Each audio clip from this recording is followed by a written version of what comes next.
मेरे प्रिय बच्चे, आज तुम सबके हृदय में यह प्रश्न है, क्या सच्चे मन से की गई प्रार्थना कभी खाली जाती है? इसका उत्तर है नहीं, कभी नहीं। बच्चे, आज मैं तुम्हें इसी सत्य को बताने आया हूँ। इस सत्य को पूरा सुनने से पहले इस चैनल को सब्सक्राइब कर लेना, इस वीडियो को लाइक कर देना और कमेंट में ओम नमः शिवाय लिख देना। बच्चों, अब ध्यान से सुनो। जो प्रार्थना सच्चे मन से की जाती है उसमें इतनी शक्ति होती है कि वह ब्रह्मांड की हर शक्ति को प्रभावित कर देती है। जब तुम्हारे हृदय से निकली हुई प्रार्थना सच्ची, निर्मल और निश्चल होती है, तब वह सीधा ईश्वर के हृदय तक पहुंचती है। बच्चों, प्रार्थना केवल शब्दों का मेल नहीं है, यह केवल होठों से निकले हुए वाक्य नहीं है। प्रार्थना वह है जो तुम्हारे हृदय की गहराई से उठती है, जब तुम्हारी आत्मा पुकारती है, जब तुम्हारे भीतर की पीड़ा और विश्वास एक साथ मिलकर ईश्वर को याद करते हैं। उस समय तुम्हारा स्वरूप छोटा नहीं रहता, तुम्हारा हृदय ब्रह्मांड से जुड़ जाता है। जब तुम सच्चे मन से पुकारते हो तो वह पुकार ईश्वर के हृदय तक सीधी पहुंचती है। बच्चे, मैंने कभी भी सच्चे मन की प्रार्थना को खाली नहीं लौटाया, कभी भी नहीं। हाँ, कई बार तुम्हें प्रतीक्षा करनी पड़ती है, क्योंकि तुम जो मांग रहे हो वह तुम्हारे लिए तुरंत सही नहीं है। कभी तुम्हारी प्रार्थना का उत्तर तुरंत मिलता है, कभी धीरे धीरे मिलता है और कभी उसका रूप बदल जाता है, लेकिन यह निश्चिंत है कि उसका उत्तर तुम्हें अवश्य मिलेगा। बच्चों, यह समझो कि प्रार्थना कोई सौदा नहीं है, प्रार्थना कोई मांगने की प्रक्रिया मात्र नहीं है। प्रार्थना का अर्थ है ईश्वर के साथ जुड़ना, प्रार्थना का अर्थ है अपने मन को हल्का करना, प्रार्थना का अर्थ है अपने अहंकार को त्याग कर खुद को उस परम शक्ति के सामने समर्पित करना। जब तुम सच्चे मन से कहते हो, महादेव मुझे मार्ग दिखाइए, महादेव मुझे शक्ति दीजिए, महादेव मुझे संभाल लीजिए, तो यह प्रार्थना कभी व्यर्थ नहीं जाती। यह तुम्हें भीतर से बदल देती है, यह तुम्हारे मन में धैर्य और विश्वास भर देती है और यह तुम्हें उस मंजिल तक पहुंचा देती है जो तुम्हारे लिए सबसे सही होता है। बच्चे, तुम्हें याद रखना चाहिए कि हर प्रार्थना का उत्तर 3 प्रकार से आता है। हाँ, जब वह तुम्हारे लिए तुरंत ठीक हो, नहीं जब वह तुम्हारे लिए हानिकारक हो, और तीसरा है प्रतीक्षा करो, जब सही समय अभी नहीं आया हो।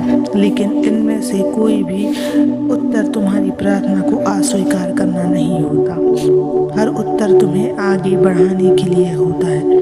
बच्चों, संसार में हर व्यक्ति के जीवन में कठिनाइयाँ आती हैं। जब दर्द होता है, जब हालात कठिन हो जाते हैं, तभी प्रार्थना की सच्ची शक्ति समझ आती है। उस समय जब तुम सच्चे मन से ईश्वर को पुकारते हो तो तुम्हें एहसास होता है कि कोई शक्ति तुम्हें सहारा दे रही है। यह सहारा ही मेरी कृपा है। याद रखो, जो प्रार्थना आंसुओं से भीगी हो, जो प्रार्थना बिना किसी दिखावे के ही की गई हो, जो प्रार्थना विश्वास और समर्पण के साथ की गई हो, वह खाली नहीं जाती। बच्चों, संसार में कोई भी शक्ति सच्चे मन से की गई प्रार्थना को रोक नहीं सकती। तुम्हारी प्रार्थना ही तुम्हारा मार्ग खोलती है, तुम्हें सही दिशा देती है और तुम्हारे भीतर इतनी शांति भर देती है कि तुम कठिन परिस्थिति में भी मजबूत बने रहते हो। तो आज मैं तुमसे कहता हूँ, प्रार्थना करना मत छोड़ो, मांगने से पहले विश्वास करो और विश्वास करने के बाद प्रतीक्षा करो। जो भी तुम मांगोगे उसका उत्तर तुम्हें अवश्य मिलेगा, पर हमेशा याद रखना, मैं वही दूंगा जो तुम्हारे लिए सबसे उचित होगा। इसलिए बच्चे, यदि तुम्हारे हृदय से निकली प्रार्थना सच्ची है तो वह खाली नहीं जाएगी। तुम्हारी हर प्रार्थना मेरे हृदय तक पहुंचती है और उसका उत्तर अपने आशीर्वाद के रूप में तुम्हें अवश्य मिलता है। प्रार्थना केवल शब्दों में व्यक्त की जाने वाली बात नहीं है, यह आत्मा की पुकार है। जब तुम्हारी आत्मा ईश्वर को पुकारती है तब शब्द भी छोटे पड़ जाते हैं और उस समय हृदय की निस्वार्थ भावना ही प्रार्थना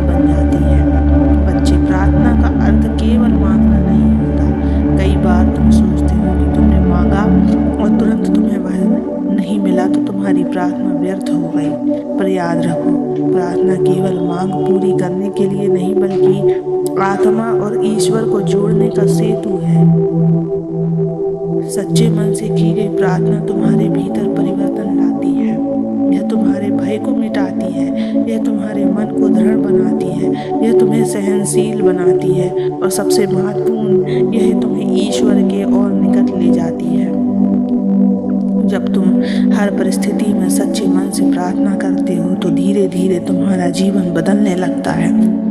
तुम्हें परिस्थितियाँ कठिन लगती हैं, लेकिन वे कठिनाइयाँ भी तुम्हारे लिए शिक्षा बन जाती है।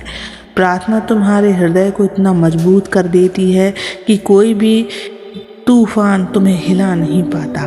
बच्चों, यह समझो कि कभी कभी तुम्हारी मांग पूरी नहीं होती क्योंकि तुम बहुत छोटा सोचते हो।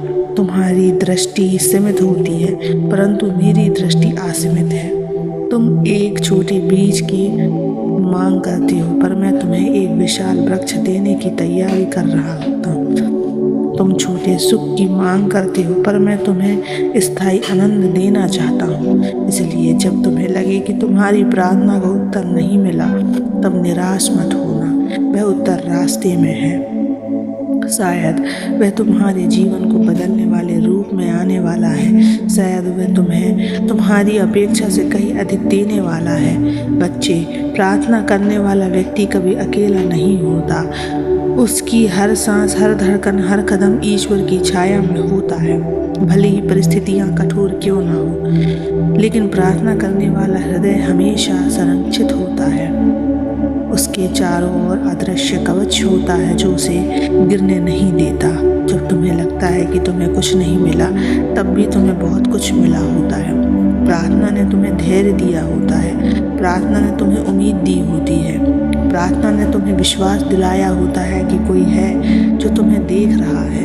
तुम्हारी प्रार्थना का सबसे बड़ा फल यही है कि तुम्हें यह एहसास हो जाता है कि मैं हमेशा तुम्हारे साथ हूँ। यह एहसास ही तुम्हें कभी टूटने नहीं देता। इसलिए कभी मत सोचना कि सच्चे मन से की गई प्रार्थना व्यर्थ जाती है। प्रार्थना का असर केवल बाहर की दुनिया पर नहीं बल्कि तुम्हारे भीतर की दुनिया पर भी होता है।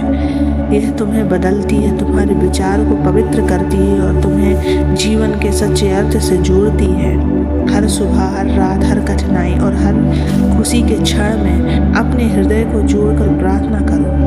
तुम्हारी हर पुकार सुनता हूँ और सच्चे मन से की गई प्रार्थना को कभी खाली नहीं लौटाऊंगा। बच्चे, ओम नमः शिवाय।